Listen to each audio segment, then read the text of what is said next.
Sir இப்போ CBCID போலீஸார் காலையில் வந்திருக்காங்க, என்ன விவரம்? தலைவரே பதில் சொல்லிடலாமா?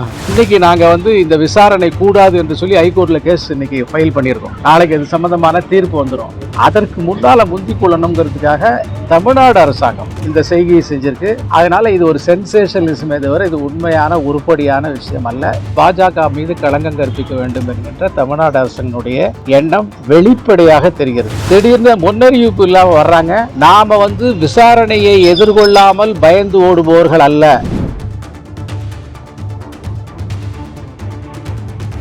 நம்மடியில் கனமில்லை என்கின்ற போது, நாம் சட்டத்திற்கு புறம்பாக எதுவும் செய்யவில்லை என்கின்ற போது நாம் விசாரணையை எதிர்கொண்டோம். ஆனால் அரசாங்கத்தினுடைய நோக்கம் ஹராஸ்மெண்ட், சென்சேஷனலிசம். போலீஸ் துறையை முடுக்கிவிட்டு திமுக அரசு நாடகம் ஆடுது.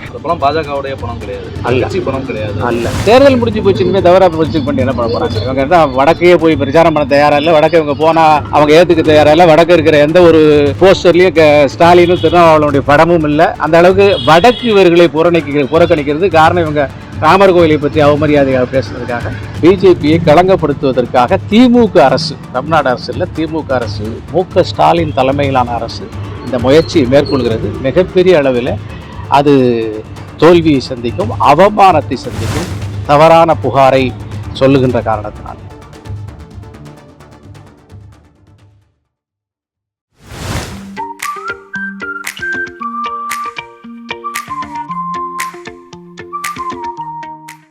தமிழகத்தின் தலைசிறந்த கல்வி நிலையங்கள் சங்கமிக்கும் நாமக்கல்லில் ஒரு புதிய சகாப்தம். மதரசா கல்வியுடன் இணைக்கப்பட்ட மாபெரும் கல்வி நிலையம் ஆலிம் இஸ்லாமிக் இன்டர்நேஷனல் ஸ்கூல். 6ஆம் வகுப்பு முதல் 12ஆம் வகுப்பு வரை மொத்தம் 7 ஆண்டுகளில் ஆலிம் ஹாஃபில் பாடத்துடன் சர்வதேச தரத்திலான பள்ளி படிப்பு. சிறு வயது முதலே போட்டித் தேர்வுகளுக்கான சிறப்பு பயிற்சி வகுப்பு. உயர்கல்விக்காக பன்னாட்டு கல்வி நிறுவனங்களுடன் ஒப்பந்தம்.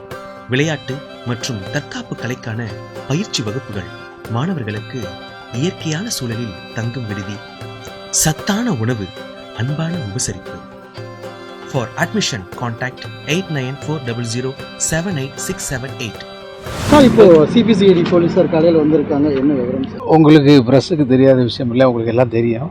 இருந்தாலும் கேள்வி கேட்குறீங்க. அந்த 4 கோடி ரூபாய் தேர்தல் நேரத்தில் பிடிபட்ட பணம் சம்பந்தமாக விசாரிப்பதற்காக எனக்கு நேற்றைக்கு ஒரு சம்மன் சிபிசிஐடியிலேருந்து கொண்டாந்து கொடுத்தாங்க. நான் இன்றைக்கி ஏற்கனவே பார்ட்டியினுடைய ப்ரோக்ராம் சம்பந்தமாக எனக்கு இந்த மாதம் 1ஆம் தேதி வரை, மே 1 வரையில் ஏற்கனவே ஃபிக்ஸ்டு ப்ரோக்ராம்ஸ். அதனால் நான் வர முடியாதுன்னு சொல்லி எனக்கு 10 நாள் அவகாசம் வேணும்னு சொல்லி எழுதி கொடுத்து அவங்க அதை ஒத்துக்கொண்ட பிறகு இன்றைக்கி நான் என்னுடைய வெளியூர் ப்ரோக்ராமுக்காக புறப்பட்டுக்கிட்டு இருந்த நேரத்தில் வந்தாங்க. நோட்டீஸ் எதுவும் கொடுக்காம, தகவல் எதுவும் சொல்லாமல் விசாரிப்பதற்காக வந்தார்கள். நான் அவங்கள வரவேற்று அமர்ந்து அவங்க என்ன கேள்வி கேட்குறாங்களோ அவங்க கேட்டதுக்கு எதுக்கு நம்ம சம்பந்தம் இல்லாத விஷயங்கள் சம்பந்தமில்லை என்பதை சொன்னேன். அதனால் எனக்கு தகவல் சொல்லாமல் நான் 10 நாள் அவகாசம் கேட்டதற்கு பிறகு கூட, அவர்கள் என்னுடைய வீட்டுக்கு வந்த பிறகு கூட நான் அவர்களுக்கு சட்டபூர்வமாக மரியாதை கொடுத்து அவர்கள் கேட்ட கேள்விக்கு பதில் சொல்லி அனுப்பிச்சேன். சில ஊடகங்கள் ரெய்டுலாம் போடுறாங்க. சந்தோஷமாக சென்சேஷன்லாம் போடணும்னா போட்டுக்கங்க. வந்தாங்க, விசாரித்தாங்க, போயிட்டாங்க. என்ன மாதிரியான கேள்விகள் கேட்டாங்க? ஏன்னா விசாரணைக்கு நம்ம டைம் கேட்டிருக்கப்போ விசாரணைக்கு வர்றது அப்படின்றப்ப அது எப்படி பார்க்க? இது அரசாங்கம், தமிழ்நாடு அரசாங்கத்தினுடைய அழுத்தத்தின் காரணமாக அவர்கள் ஒரு சென்சேஷனலிசத்தை உருவாக்கணுங்கிறதுக்காக போலீஸ் இவர்களுடைய ஆயுதமாக பயன்படுத்தப்பட்டிருக்கு. இன்னைக்கு நாங்கள் இந்த விசாரணை கூடாது என்று சொல்லி ஹைகோர்ட்ல கேஸ் இன்னைக்கு ஃபைல் பண்ணியிருக்கோம். நாளைக்கு அது சம்பந்தமான தீர்ப்பு வந்துடும். அதற்கு முந்தி கொள்ளணுங்கிறதுக்காக தமிழ்நாடு அரசாங்கம் இந்த செய்கையை செஞ்சிருக்கு. அதனால இது ஒரு சென்சேஷனலிசமே தவிர இது உண்மையான உருப்படியான விஷயம் அல்ல. பாஜக மீது களங்கம் கற்பிக்க வேண்டும் என்கின்ற தமிழ்நாடு அரசினுடைய எண்ணம் வெளிப்படையாக தெரிகிறது. டைம் 10 நாள் கேட்டிருக்கோம். அதை அவங்க கையெழுத்து போட்டு வாங்கியிருக்காங்க. திடீர்னு முன்னறிவிப்பு இல்லாம வர்றாங்க. நாம விசாரணையை எதிர்கொள்ளாமல் பயந்து ஓடுபவர்கள் அல்ல, விசாரணையை புறக்கணிப்பவர்கள் அல்ல. அதனால தான் சொல்லாம வந்தவங்களையும் கூப்பிட்டு உட்காத்தி வச்சு பேசணும். நம் மடியில் கனமில்லை என்கின்ற போது, நாம் சட்டத்திற்கு புறம்பாக எதுவும் செய்யவில்லை என்கின்ற போது நாம் விசாரணையை எதிர்கொண்டோம். ஆனால் அரசாங்கத்தினுடைய நோக்கம் ஹராஸ்மெண்ட், சென்சேஷனலிஸ்ட். சென்னையிலிருந்து அதிகாரிகள் வந்தாங்களா, கோவிலிருந்து? சென்னையிலிருந்து டிஎஸ்பி சசிதரன்கிறவருடைய தலைமையில் ஒரு 4-5 போலீஸ்காரங்க வந்தாங்க. கேள்விகளை கேட்டார்கள். நமக்கு சம்பந்தம் இல்லை என்பதை சொன்னோம். எத்தனை கேள்விகள் வராங்கன்னா ஒரு திட்டமிட்டு தானே வந்திருப்பாங்க, பிளான் பண்ணி. தலைவரே, பதில் சொல்லிடலாமா? இல்லை சார், எத்தனை கேள்விகளை போட்டு அவங்க அடுக்கடுக்கான கேள்விகள் கேட்டாங்களா அப்படிங்கிற மாதிரி திணிக்கப்பட்ட கேள்விகளா இல்லை கேள்விகள் சம்பந்தம் இல்லாத கேள்விகள், சம்பந்தம் உள்ள கேள்விகளுக்கு சரியான பதில் சொல்லுவோம். சென்னையிலேருந்து வராங்க அப்படின்னா ஆல்ரெடி அவங்க ஏற்கனவே திட்டமிட்டு நேற்று கிளம்பி வந்துருப்பாங்க. அது பிளான் பண்ணியா விசாரணைக்கு வரணும். ஏன்னா நேற்று தான் நீங்கள் பதில் சொல்லியிருக்கீங்க, இருந்தாலும் உடனே கிளம்பி வராங்க அப்படின்றப்ப அந்த முரண் அதிகாரிகள். ஆமா, அதாவது நேற்றுக்கு 1:15 மணிக்கு நான் கையெழுத்து போட்டு கொடுத்துருக்கேன். நான் ஊர்ல இருக்க மாட்டேன். நான் இன்னைக்கு கிளம்பிக்கிட்டு இருக்கேன் வெளியூர். இன்னைக்கு காலையில கதவை திறக்கின்ற போது போலீஸ் அதிகாரிகள் நிற்கிறாங்க. சட்டத்திற்கு புறம்பாக, சட்டத்திற்கு எதிராக தகவலே தெரிவிக்காமல் வருகிறார்கள். நான் கொடுத்தது இருக்க மாட்டேங்குன்னு தெரியுது அவங்களுக்கு. அதுக்கப்புறம் வரவங்களை நாங்கள் விசாரணையை எதிர்கொள்ள தயாராக இருப்பவர்கள் என்பதை காமிக்கிறது தான் கதவை திறந்து உள்ளார உட்காந்து வச்சேன். அதனால அரசாங்கத்தினுடைய பிரஷர் பிஜேபியை களங்கப்படுத்த வேண்டும். அதற்காக போலீஸ் துறையை முடுக்கிவிட்டு அதை வைத்துக்கொண்டு இந்த திமுக அரசு நாடகம் ஆடுது.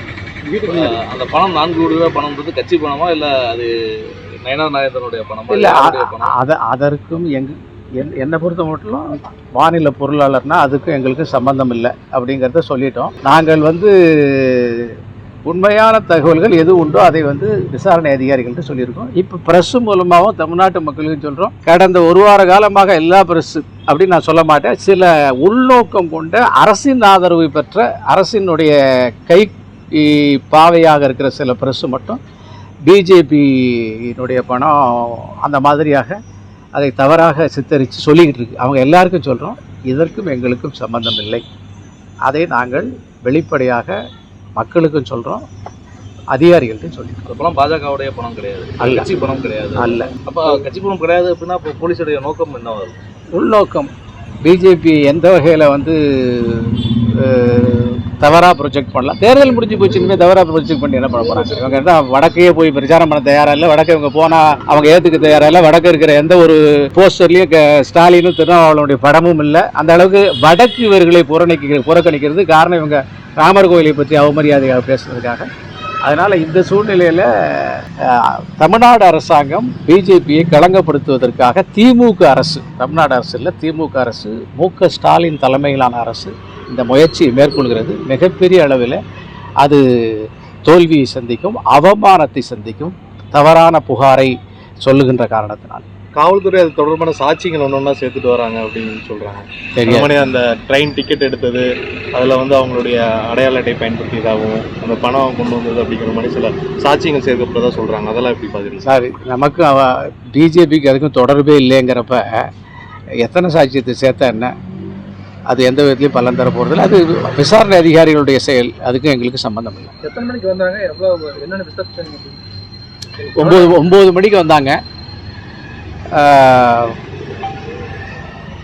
கேஷுவலாக பேசிட்டு இருந்தாங்க. அப்புறம் கேள்விகள் கேட்டாங்க. ஒரு 11 மணி வாக்கில் கலைப்போம். சரி சார், தேங்க்யூ. லோக்கல் சிபிசி இடையிலேருந்து ஒரு 4-6 பேர் வந்தாங்க.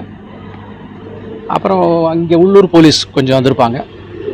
ஒரு 3-4 வேன்களில் போலீஸ் ஜீப்பில் வந்தாங்க.